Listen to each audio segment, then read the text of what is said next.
I love the idea of that in a previous heist, something went wrong and they dropped something they needed while running through the kitchen in the cake batter. So it's now in the cake and they have to like infiltrate the kid's birthday party.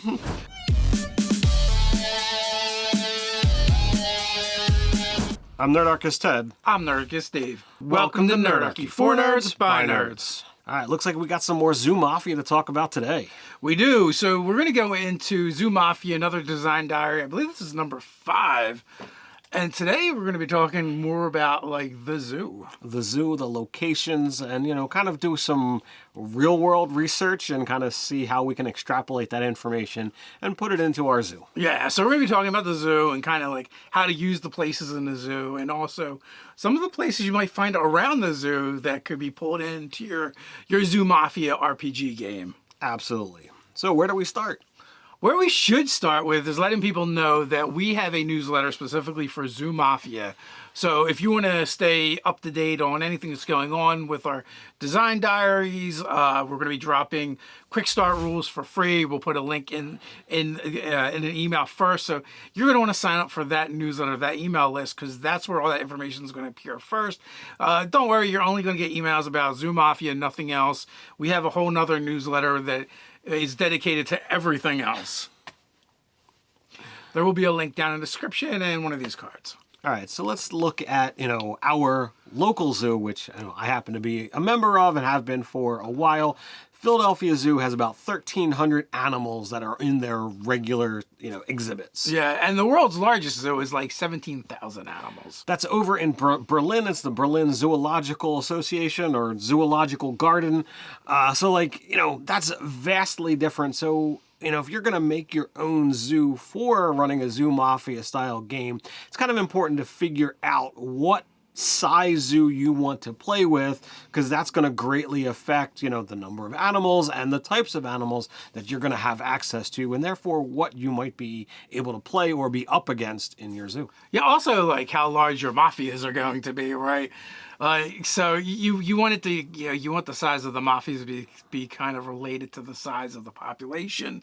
And also, this is a fictional zoo, so we can kind of tinker with it, play with it a little bit. It doesn't have to be exactly real world. Right, we're talking, an RPG, a fantasy setting, if you will. So this allows for you to bend, twist, stretch, and mold to your exact desires. So first up, if you're going to have a zoo, you're going to have concession stands. But what I mean by concession stands, even like the little place where you're going to get drinks or your ice creams or whatever. But like all of these could kind of be adventure centers, like, or waypoints to stash stuff. Like, I imagine like different food things we'll probably use as our currency. We're probably not going to use real world currency. Right. I definitely want to use like peanuts or clams or something, something along that line. Something would be important to animals. So this also might be a place where you might want to pull off a heist. Your copper could be your French fries, if you will. Yeah, for sure. So then, of course, there's going to be all of the nice little things that really draw the kids in for attractions, whether it be your photo opportunity areas, your balloon rides, your carousel, all of these little things.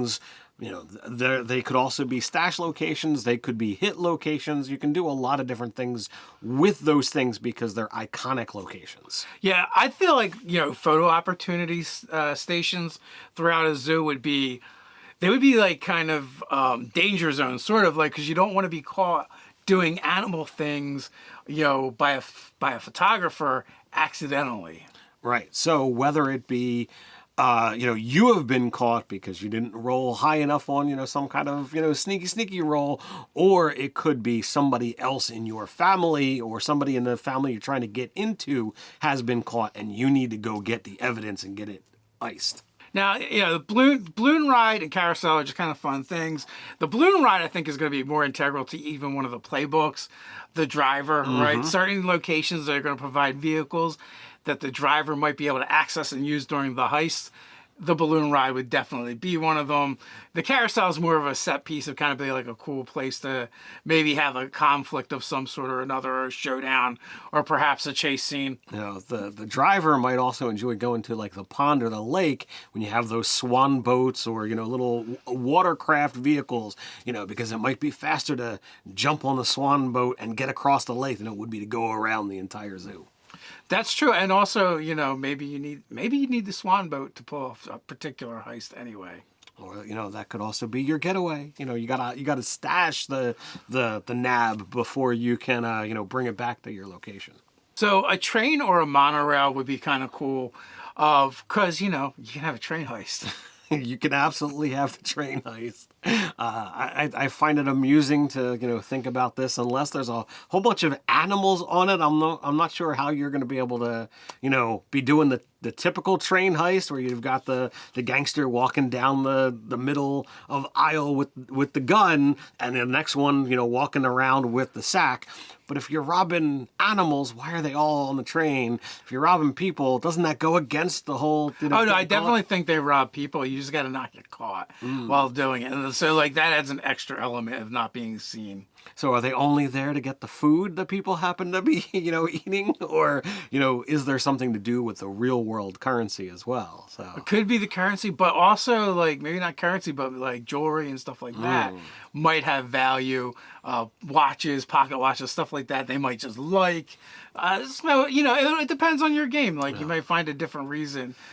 There could always be, people in the know, and there could be black market connections between, the heads of the families and people in the real world that, it's like, look, they're in the know, they can do this. All right, so then we got different types of exhibits, right? Of course, you're gonna have a great cat exhibit. You're gonna have, the ape house, or the enclosures for gorillas and that kind of stuff. You're gonna have all the different things that are meerkats, otters, penguins.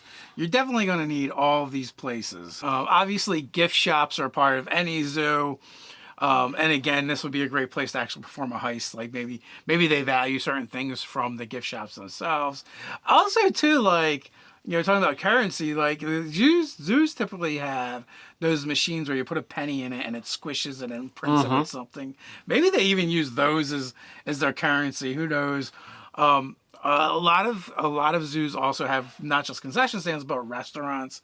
Oh yeah, and also you could definitely score some good stuff in a restaurant. Yeah, you have everywhere from just the little hut or shack that you can get something quick, or there's places that you can kind of go and sit down, whether it be a cafeteria or in the more fancier zoos, you might have the full sit down restaurant style catering kind of deal. I was surprised when I was kind of doing some research and because I haven't been to the zoo in quite some time.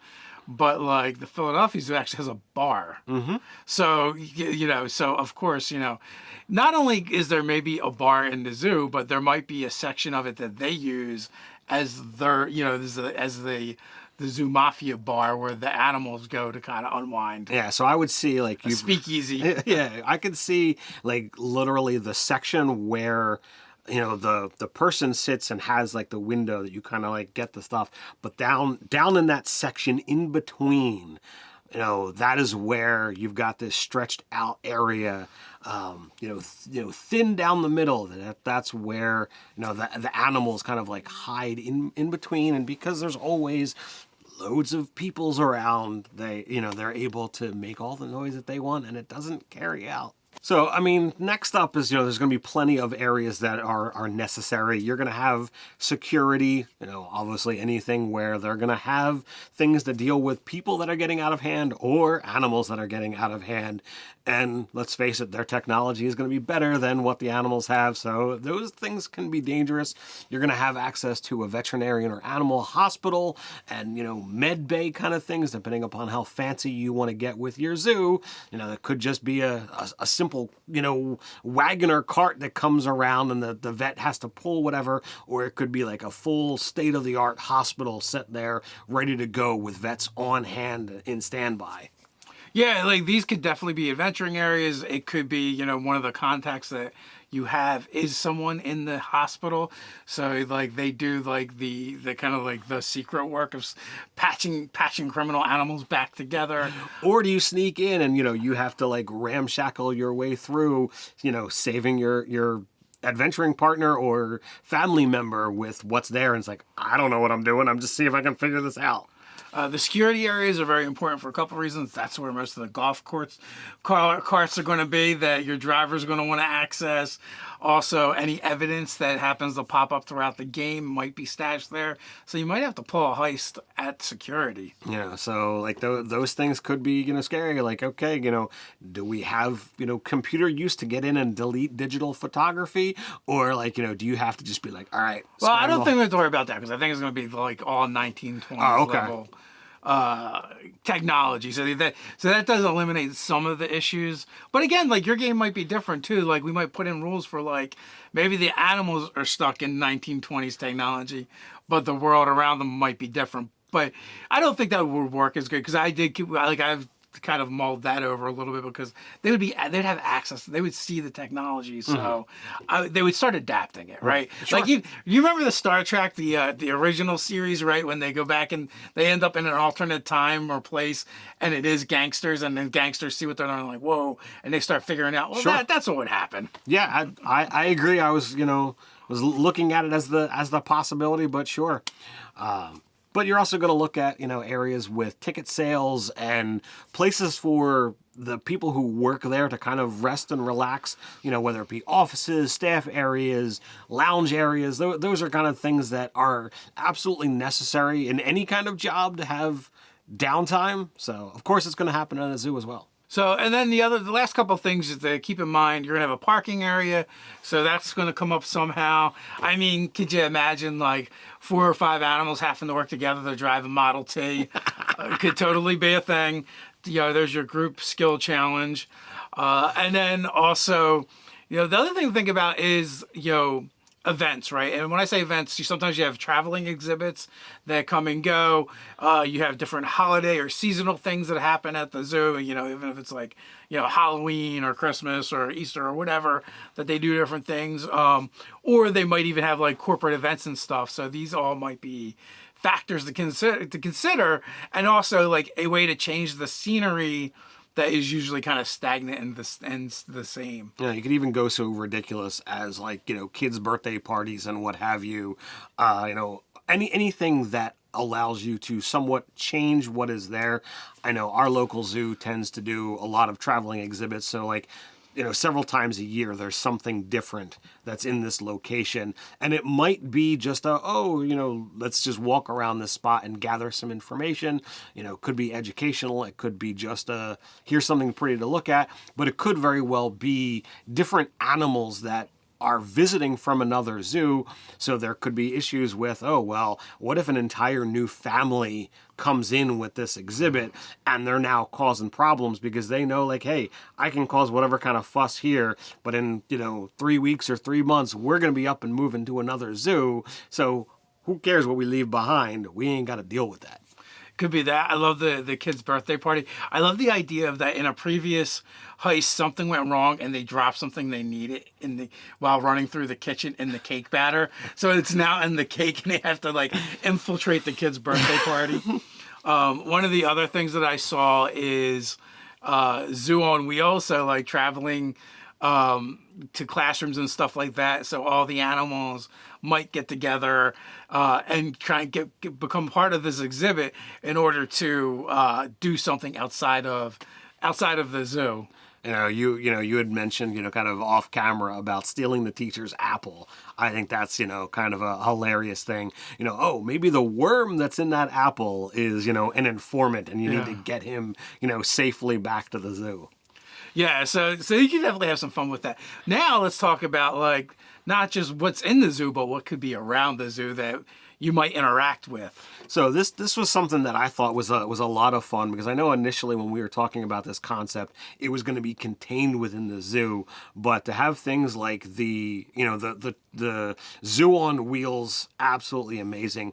But getting out of your zoo and possibly going to a nearby attraction like a drive-through safari or the local sea park, Sea World kind of thing, the aquarium, like all of these things are like, oh, well, now you've got to go interact. Maybe you've got rival families at these other animal type encounters, but maybe there's friendly, like, oh, well, our family is split and, we need to get somebody from here. There's a penguin in that aquarium that now is going to join us over here, and who knows how they're going to figure this out, but they need to be brought over to our penguins to keep them safe, because the family over there is going to cause real problems for us. You switch penguins on them. Oh, a penguin swap, that could be hilarious. Maybe you've got to like get the two penguins together, go to the hospital, get their tags switched. Okay, you're gonna now be this guy and you're not gonna be that guy, and that's just how it's gonna be. And maybe you gotta muscle the penguin down. Might not be so hard if you've got lions and rhinoceroses, but if you're like, all small animals, the penguin might be bigger than you. It could be a lot of fun. I think the penguin swap has got to be here. I love that. That's one of the name of the adventures we're going to have to come up with. I'm down for it. That sounds one of the amazing. heists. I guess we have to come up. I think we'll probably end up calling them heists, no matter what they actually are, whether it is a heist or not. Whether it's a heist, whether it's a hit, whatever. Or jobs, heists or jobs. So we've got parks, pet stores, and even like dog parks, right? Like the park could be a great location because it's gonna have its own ecosystem, right? Mm-hmm. Raccoons, squirrels, dogs, cats, pigeons. I feel like most zoos are located, I feel like, in more urban areas, where there's more population density. They tend to squeeze them in.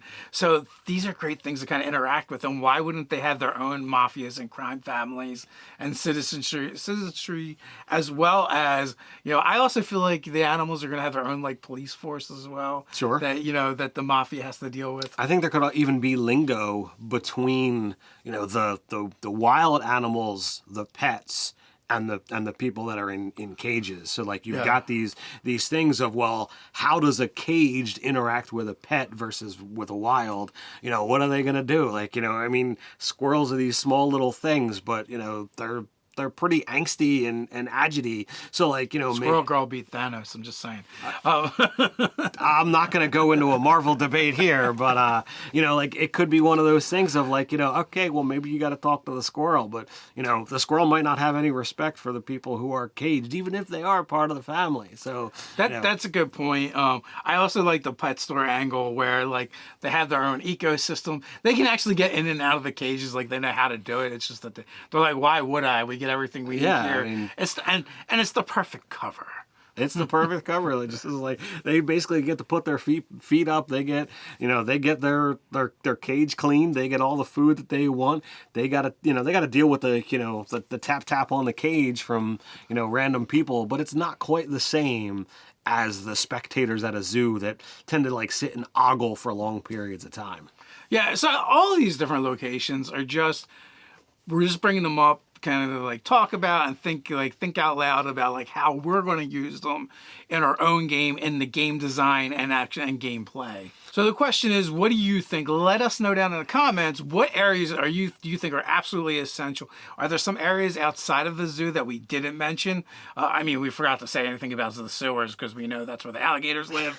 The alligator mafia obviously will live in the sewers, but maybe you've got some ideas. How would you use the different areas in the zoo? Does this interest you? Let us know your thoughts in the comments below. While you're down there, don't forget to like, share, subscribe, even go ahead and put a hint on that notification bell so you don't miss a single video. Quick reminder, we drop videos Monday, Wednesdays, and Fridays, so come on back. But you can't wait till then. No worries, we got you covered. The card up here, you can check out Design Diary number 4 for Zoo Mafia. So until next time, stay nerdy.